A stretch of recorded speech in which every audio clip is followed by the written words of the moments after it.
Okay, if anyone doesn't know what we're up to this time, you're in trouble. Oh, then you're in trouble for not being here. I was. It was wonderful. All right, we are up to section 2, part 2, whatever you want to call it. What page? 91. 91. Oh, 91. And if you mistakenly find yourself ahead of that, then you've been reading ahead, you're also in trouble. Yeah, I'm not going to have anyone left at this class. Story of my life. Always in trouble. Oh, not reading ahead?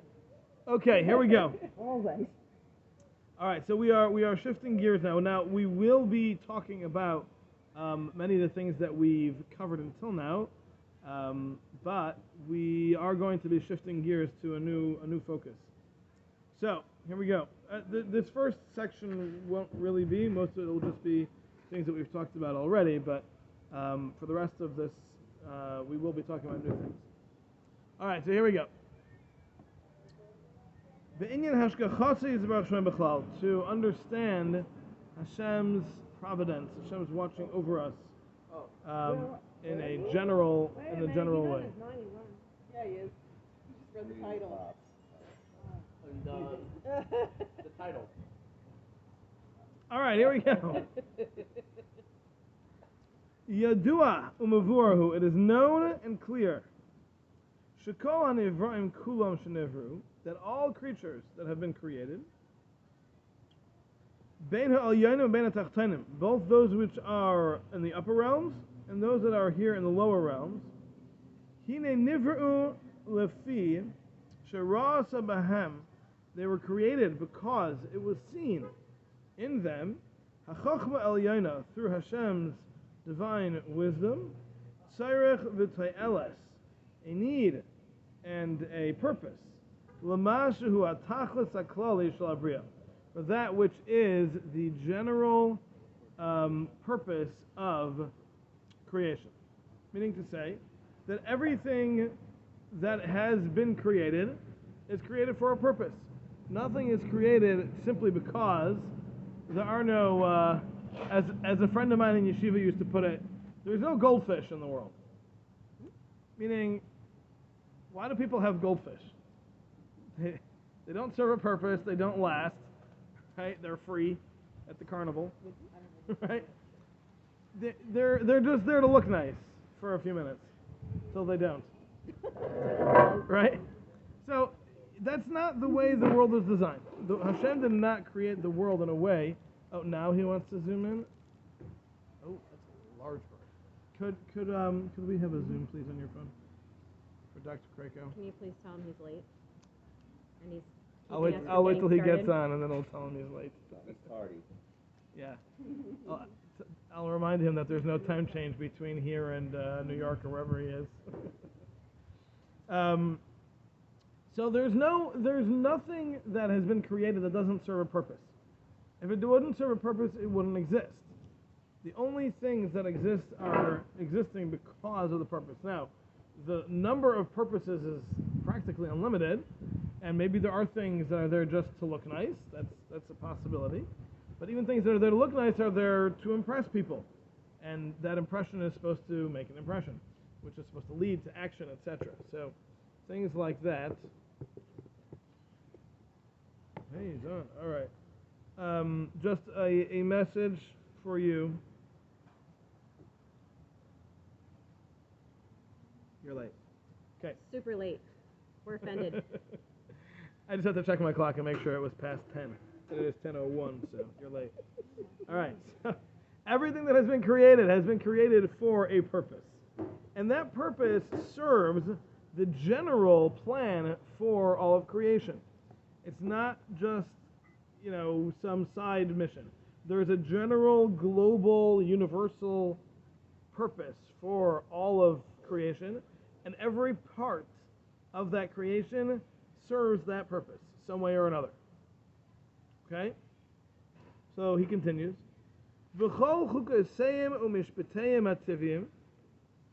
And all of the ways they work naturally, Huchaku v'hutba'u, they were established that way, to work that way. Kifi masha gazra chachma al the way Hashem's wisdom decreed. Heyosei naos, to be the most fitting.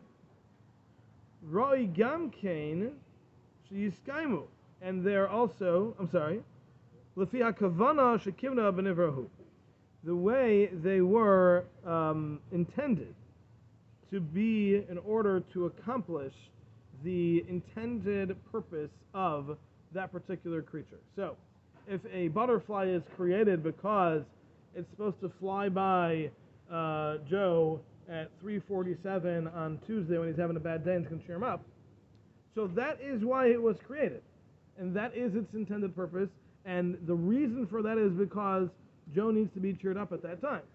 So when Joe sees that butterfly will have fulfilled its purpose. After that, it has no reason to be here. But at least during that time, that is its purpose, and that's why it exists. Now, there could be multiple purposes for creatures, for creations, especially people. We live lifetimes because we've got a lot of things to accomplish, a lot of things to do. But some things have very short-lived purposes, and they're there for a moment and then they're done. Many angels are created, and they serve a very short amount of time. They do their thing, and they cease to exist. And new ones are created the next day. So the duration is not what's at hand. The point is that everything that's created is created with a very specific purpose, and it is designed to accomplish that particular purpose.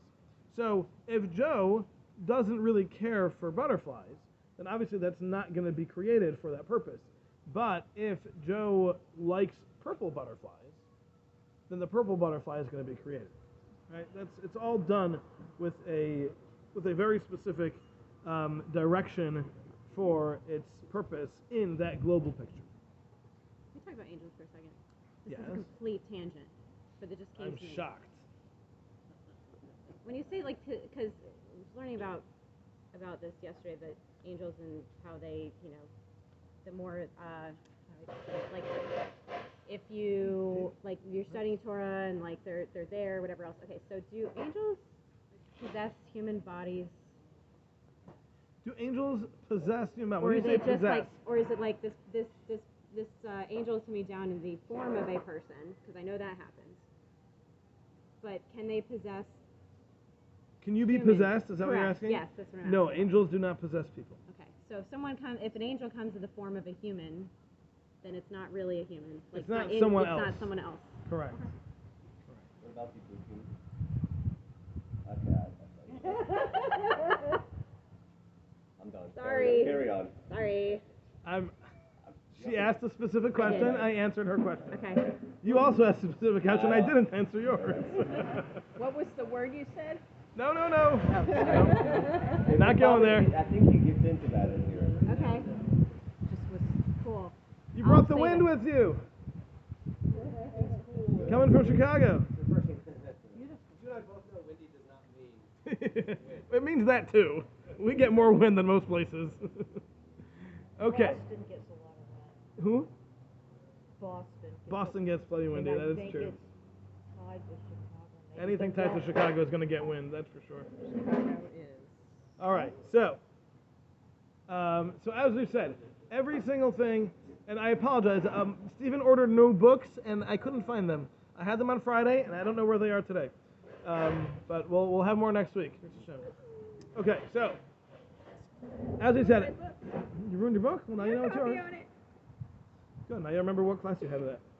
So every single thing that is created to fulfill a very specific purpose, and that purpose is what it's designed for, and it's created in a way that it is most suited to fulfill that purpose. And as we've said, this applies to everything from a gust of wind to an individual with all of their personality and their wisdom and their life experiences. Every single thing is designed with purpose. Nothing is just, well, we got to fill in the blanks over here. Like there's a blank spot on the map, so we'll put a mountain there. Right? That's not how Hashem created the world. Hashem created the world with every single thing serving a very specific and designed purpose. And angels don't possess humans. Okay. But something else does, apparently. Hey, So I'll find out we're later. moving on. Okay. Make notes. Don't make notes. All right. V'ulam, however, may I say hatam atzmai shenivru, from this specific reason that they were created, roi gam kein sheyiskaimu, it also is appropriate for them to be sustained, kol zman hiyais bam te'elas, as long as they have a potential, l'chlal habriya, for the general purpose of creation, as we've explained. Meaning to say, everything that has been created can't just be created for a moment and then cease to exist. There has to be a process during which it will continue to exist as long as it can still fulfill part of this global plan. So as long as that global plan is in place and this individual person, place, or thing, or force, or whatever it is, can still have a part in that, then that needs to remain sustained in order for it to continue to exist and continue to fulfill this particular purpose. So in our scenario of the butterfly cheering up Joe, if that butterfly can also cheer up Shirley, then it will continue to exist until Shirley comes by and sees the butterfly. Right? So everything that exists, not only is it for a one-time thing, sometimes they are, but other times they can continue to fulfill and accomplish, and at that point they will be sustained for a further time.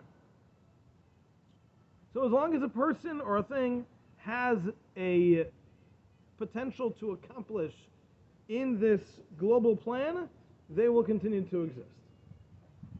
Okay, v'alkein, therefore, ha'adayim baruch hu Hashem shebara kol nivra ma'ila, that created all of these things, v'yimona gam keim el hashgiach aleim. Hashem will not stop watching over all of these things, l'kaima, to sustain them, ba'aisai hamatzav shehu writes aisam by, in the situation that Hashem wants them to be in. So as you're saying, in order, and we learned this earlier, in order for something to exist, Hashem has to be actively giving it that ability. Hashem has to be actively powering things to exist in the world. Like we said, it's different than people making things. When you make a table, it's going to remain a table until it's acted upon by another force. When Hashem makes a table, He has to constantly be giving it its existence, or it won't exist anymore. And we compared it to a thought.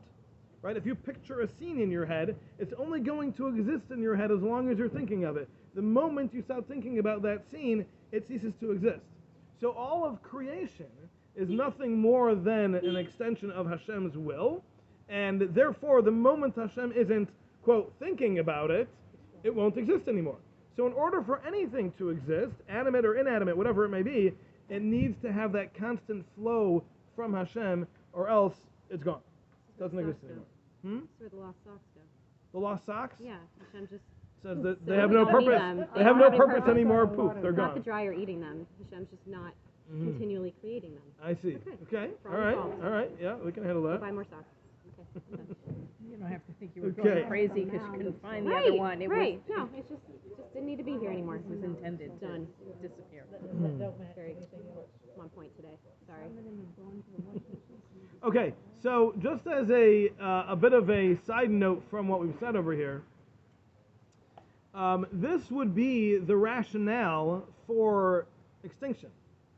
Things could become extinct because they no longer serve a purpose in this global picture. In other words, something may have existed for a certain amount of time, and it served whatever purpose it needed for that era, and now it doesn't exist anymore. Yes? We were just discussing that, but the role of, like, environmental force.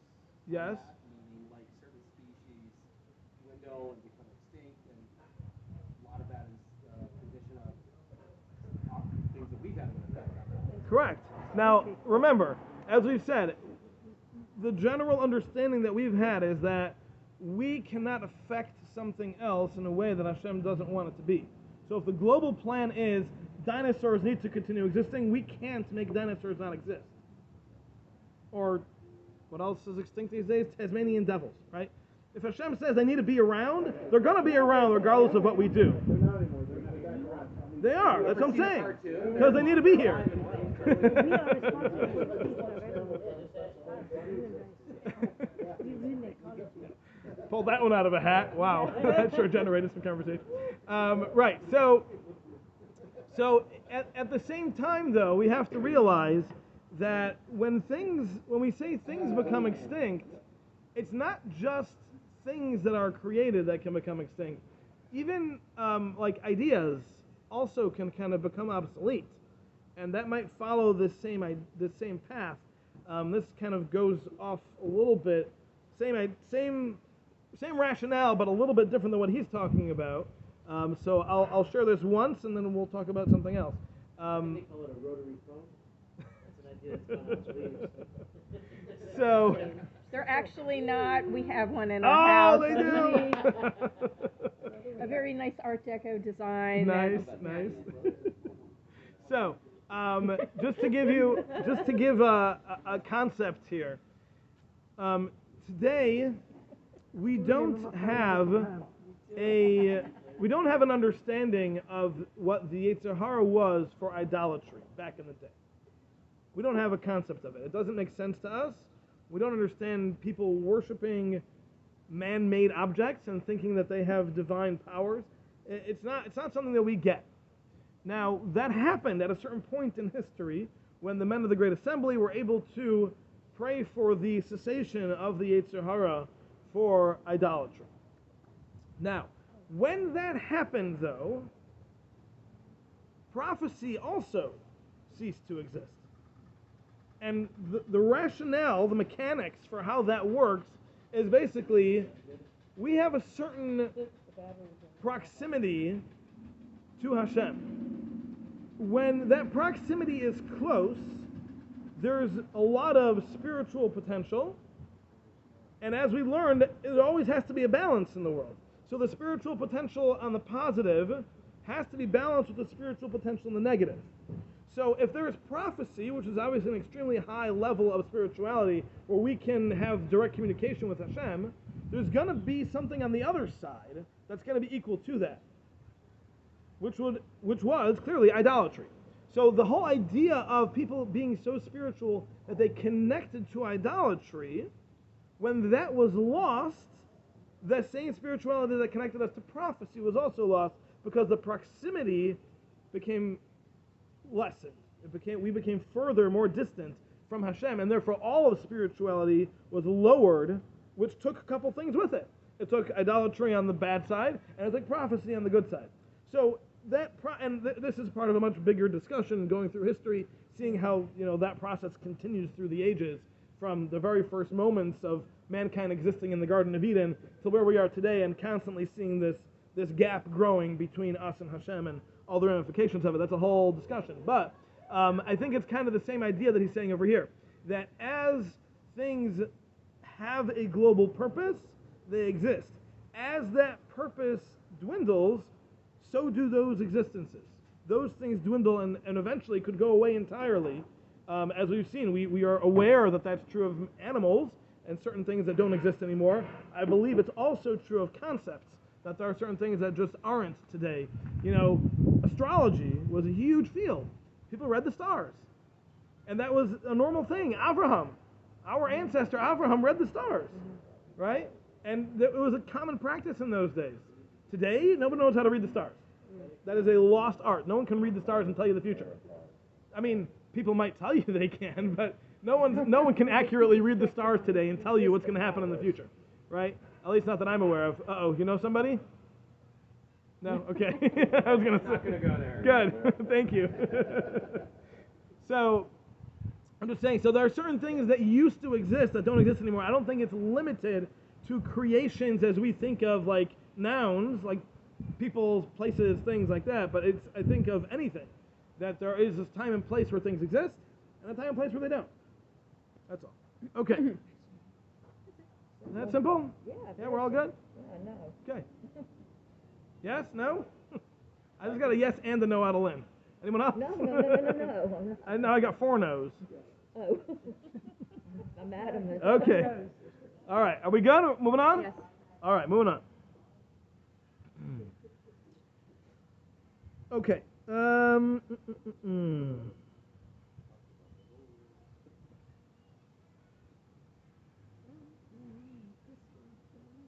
was a time All right. and place when disco existed. Yeah, and that's now right. it's- I mean, we could go on all Oh, day. yeah. All right. There's remnants, but. Okay. Now there is a point that a number of the commentators on this Ramchal they make an important distinction here. He's going to now differentiate between or distinguish between Hashem's relationship to the rest of creation and Hashem's relationship to mankind. So we need to point out exactly what he said over here so it's clear how he's going to deviate from that when it comes to the relationship with man. So the Sifsei Chaim gives an example. He says that when it comes to an animal, he says, let's take a cow, for example.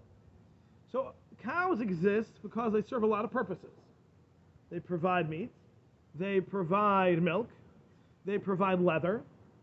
All of those things have mitzvah purposes, right? There's mitzvahs to eat meat, there's mitzvahs to drink milk, there's mitzvahs to, well, not necessarily mitzvah to drink milk, but certainly can be a mitzvah to drink milk, and mitzvahs to use leather for writing Sefer Torah, Tefillin, etc., right? So all those things have purpose, very clear, understandable, relatable, direct purposes. So that's why cows as a whole exist. Those reasons. Now, in addition, there's the specific cow, Betsy. Betsy's life. Is Betsy's life as focused, so shall we say? Is Hashem's focus on Betsy in specific? Or is Hashem's focus on cows in general? And Betsy kind of just follows an almost designed natural pattern for life. Second one. I'm asking you. I'm gonna go with both. You're going to go with both? Okay. B. The answer is Who B. Betsy belongs to. Okay, so you're saying if Betsy is a part of Shlomo's life, then it'll be because of Shlomo that Betsy will have some extra focus. But if Betsy's cow number 6,444 on the farm, she's just a number. I don't know. Or the donkey was just a donkey, but it was different than a regular donkey. Was it just a donkey? Hashem focused on it. Was it just a donkey? But Hashem focused on it. Yes. So I mean, you would think you would do. Specific. Okay. All right. So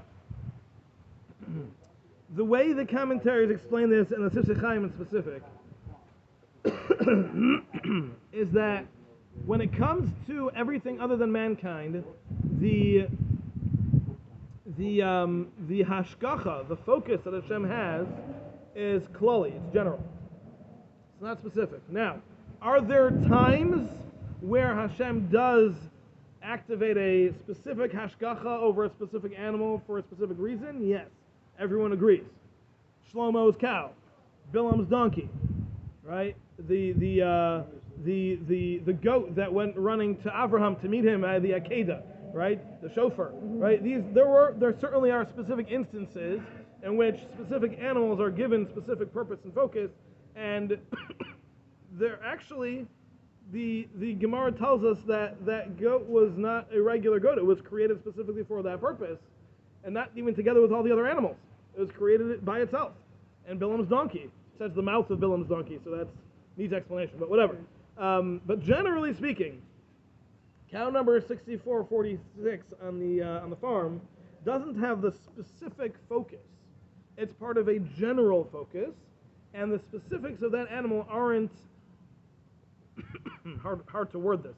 They're not constantly being overseen, so to speak.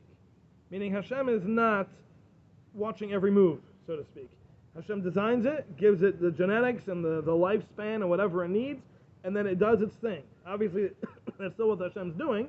Nothing can exist without that, nothing can function without that. But as it's going, Hashem is a bit more removed, shall we say. It's more of a general overlook as opposed to a specific focus on which blade of grass this cow's going to eat right now. Okay? Now this is in counter-distinction to mankind, as we're about to say. Mankind doesn't work that way. Mankind, Hashem is right there with us, every move, every thought, every moment as we're going to learn. But animals have instinct, so and And that's all part of their design. Hashem Right, made so they them can just with go all the out and things do that they their need to business. do. Right. The specifics of how they do, what they do, when they do, that is a bit more removed, a bit more distant as far as Hashem's hashgacha over. We don't have those. Okay? All right, are we good? Sure we don't. Pull away from pain. Do we have That's a instincts? reflex. Do humans have instincts? That's an interesting question. Yeah. I would think we have to. How else would we eat when we're newborns? Somebody who's Well, born instincts make How would we cry? How would we cry? How would we eat? Yeah, we have to function. I would think. We also have so much more intelligence Oh yeah. than any other created being. Like how much of our actions will be instinct or intelligence takes over. Right. It Right. could just be like the first fraction. of Bill the withdraw moment. Yeah. from pain if you hurt a little baby. And Yeah. that's Okay. All right, here we go. Are we good? We're moving on? Yep. All right. So, the ulam.